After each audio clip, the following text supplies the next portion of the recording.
So hi guys, good morning. Welcome back to my channel. Again, this is Sina on dressmaking and crafting.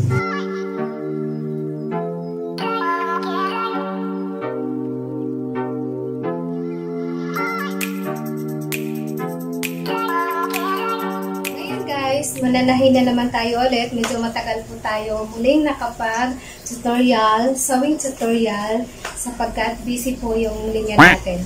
So, ngayon, gagawa po tayo ng costume ng Squid Game. So, since ang Squid Game ay sikat na sikat sa larangan ngayon ng YouTube or kahit saan, ay sikat na sikat po ng Squid Game. Yun po, ang karakter niya doon is yung manika. Ano nga ba pangalan nun?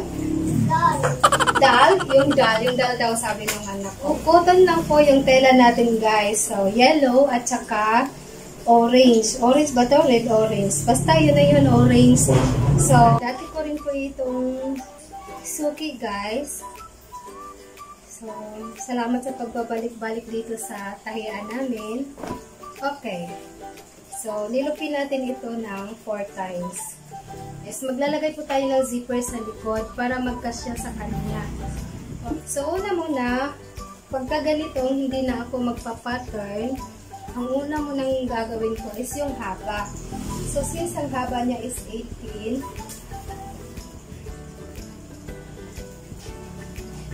so 18 plus mga allowance, gagawin natin 20 guys. Sana magkakasya yung tela natin. Kasi mayroon pang sleeve. Ang sleeve natin is puff sleeve din. Tapos, meron pa tayong collar. Baby collar ang gagawin natin. Sunod, meron na tayong length. Sunod naman is yung ating bust circumference. Yung bust circumference natin guys is 33. Pwede natin gawing 34 para po sa mga allowance. Divide natin sa 4. So, meron po tayong 8.5. Tingnan natin 9. Okay?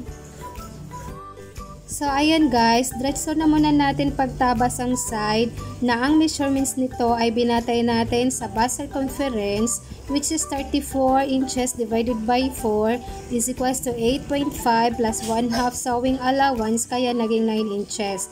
Ang style pala nito guys ay halaylayan ay pabalon. Anyway, hindi naman ito makikita dahil nakatuck-in ito. Ang katulad nito kaso short lang naman siya, nakaganto siya. Next naman is yung ating balikat. Ang shoulder natin is 7 inches kasi 13 inches po yung ating shoulder divided by 2 is equals to 6.5 plus half inch allowance kaya 7 inches. At ang ating armhole is 14 inches kaya tabasin at kurtihin na din natin ang ating armhole. So, mayroon na po tayong armhole. Dito naman po sa neckline guys, yung height is 3 inches at saka yung wide is 3.5 inches. Then, cut po natin iyon na formang neckline. And then, bawasan natin ito. So, ayan guys, ito na po yung front panel natin na 14 inches po yung armhole. So, doon na po tayo sa ating back panel. At ito naman po yung ating back panel guys. Kurtihan lang natin ng kunting-kunti ang ating armhole. So dito na po tayo sa ating sleeve guys. Puff sleeve po ang design ng manggas na may sukat na 5 inches sleeve length at bicep ay 11 inches. And of course, yung armhole natin is 14 inches. Sa pagtabas guys, magdagdag po tayo ng 2 inches sa bicep at armhole para po ito sa pleats. At ang sleeve length natin ay dagdagan po natin ng 1 inch para maging 6 inches at ito po yung kasama na dito ang sewing allowance. So ngayon guys, tabasin na po natin yung ating armhole at ang ating bicep.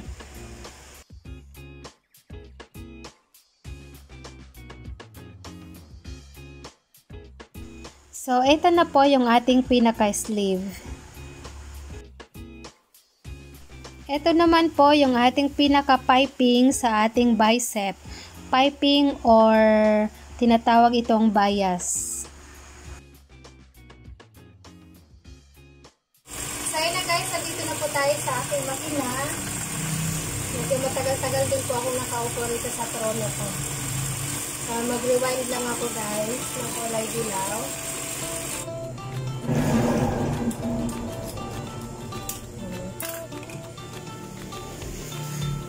So guys, maglagay po tayo ng nuts sa ating sleeve at ang ating bias. So unahin po natin pagbuo ang ating sleeve.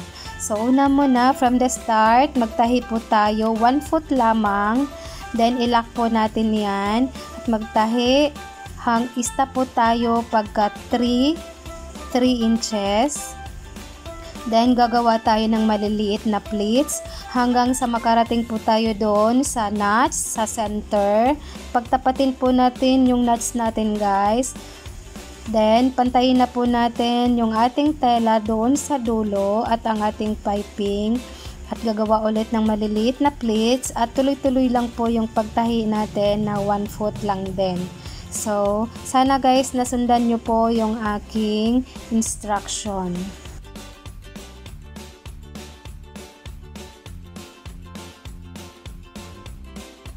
Next guys, fold po natin ang ating bias na 1/4 po ang lapad at tahiin po natin ito ng 1/16 lamang hanggang dulo. Pantay-pantay po ang mga seaming allowance para maganda po tingnan ang ating piping. So ganito po ang itsura ng ating bicep guys, may mga maliliit na pleats. Sunod naman guys, tahiin natin ang side inseam ng 1/2 inch at same process lang din po yung kabilang sleeve guys. Ganun lang din po ang ating gagawin. Sunod is overlock po natin yung ating side inseam.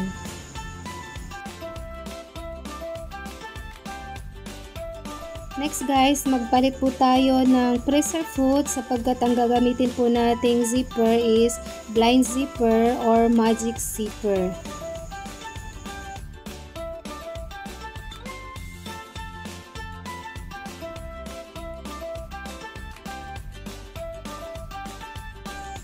So guys, bago po ako nagkabit ng zipper, tinahi ko muna ang center back ng 3 inches ang haba mula laylayan at nilock ko po ito para hindi po matastas ang ating tahi. So ayan guys, sundan nyo lang po ako sa pagkabit ng magic zipper. May kanya-kanya naman po tayong estilo. Process lang din po tayo sa pagkabit sa kabilang sleeve or sa pangalawang sleeve. Kung ano pong ginawa ko sa kabila, ganun din po ang gagawin natin sa kabila. So ayan guys, tapos na po tayo sa ating pagkabit ng sleeve. Na-overlockan na rin po natin ito. Ayan. So ganyan po ang itsura niyan. So wala pa po tayong collar niyan.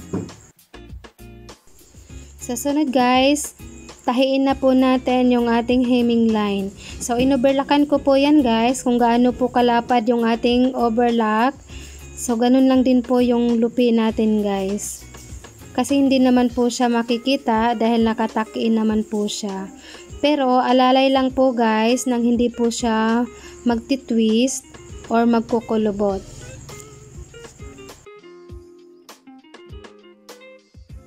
Guys, paki-subscribe na po sa hindi pa naka-subscribe. Marami pong salamat.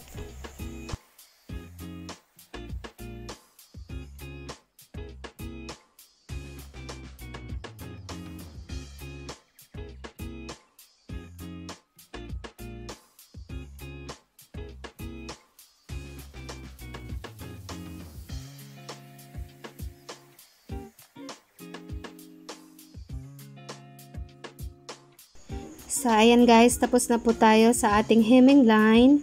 So, mag-a-attach collar na po tayo niyan. Pero bago niyan, mag-pattern po muna tayo ng ating collar. Meron po ako ditong bagong pattern ng ating baby collar. Yung parang collar natin guys ay sa front lamang. Yung likod natin, wala na po tayong ilalagay na collar. Idediretso na po natin siya ang piping.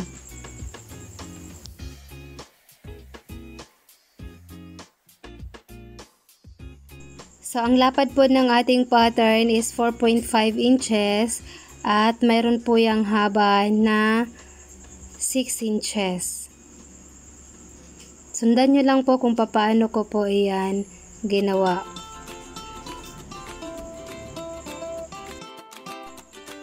So, from that point, paakyat, measures 1.5 inches. Then, connect with a straight line using ruler. Then, from that point to the right, measures 2 inches. Then, from that point to the left, measures 4 inches. Then, connect with a straight line.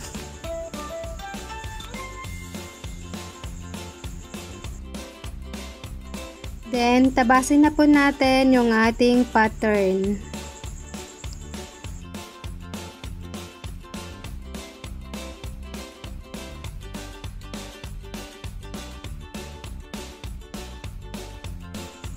So, ayan guys, tapos na po yung paggawa ng ating pattern sa baby collar. So, ulitin ko guys, yan lang po yung sarili kong idea lamang. Mayroon po tayong kanya-kanyang pamamaraan kung paano po natin or tatahiin yung ating damit. So, mag-trace na po tayo ng ating pattern sa cloth. So, maglagay lang po tayo ng sewing allowance guys. Siguro mga half inch lamang.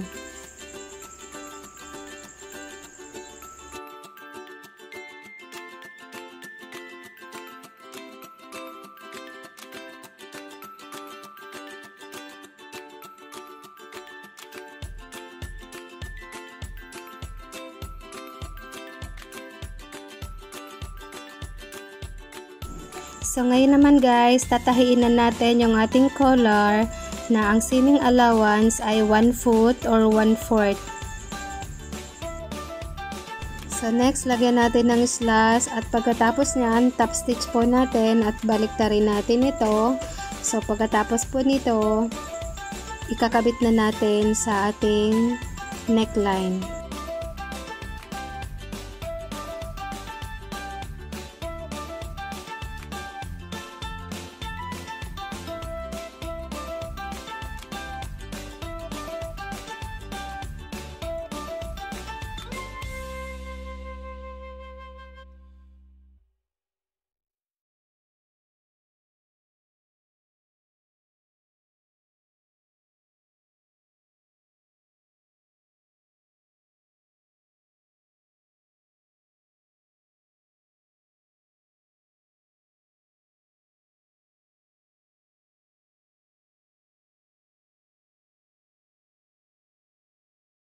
So, ngayon naman guys, gagawa po tayo or magtatabas po tayo ng bias para po sa piping ng ating neckline.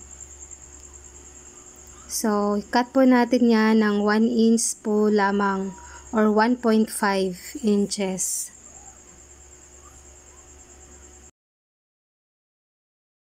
At attach na po natin yung bias piping sa ating neckline. Paikot po yun guys. At again, ulitin ko po, i-fold po natin ito ng 1/4 at tatahin po natin ng 1/16. Same lang po sa bias piping sa ating bicep.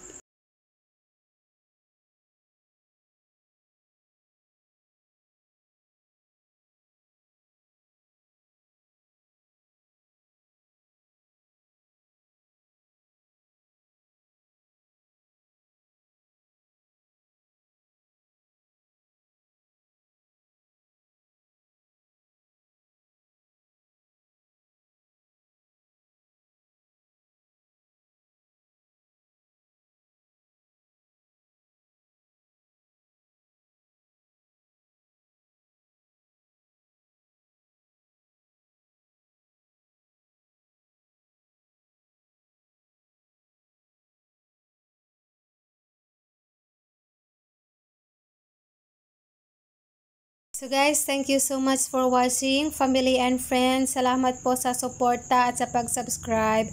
At sa mga baguhan po dito guys, huwag niyo pong kalimutan mag-like at subscribe. At pakipindot po yung notification bell para lagi po tayong updated sa mga bagong video na i-upload po namin. At abangan nyo rin po guys ang part 2 nito, yung kulay orange po, na dress din po yon.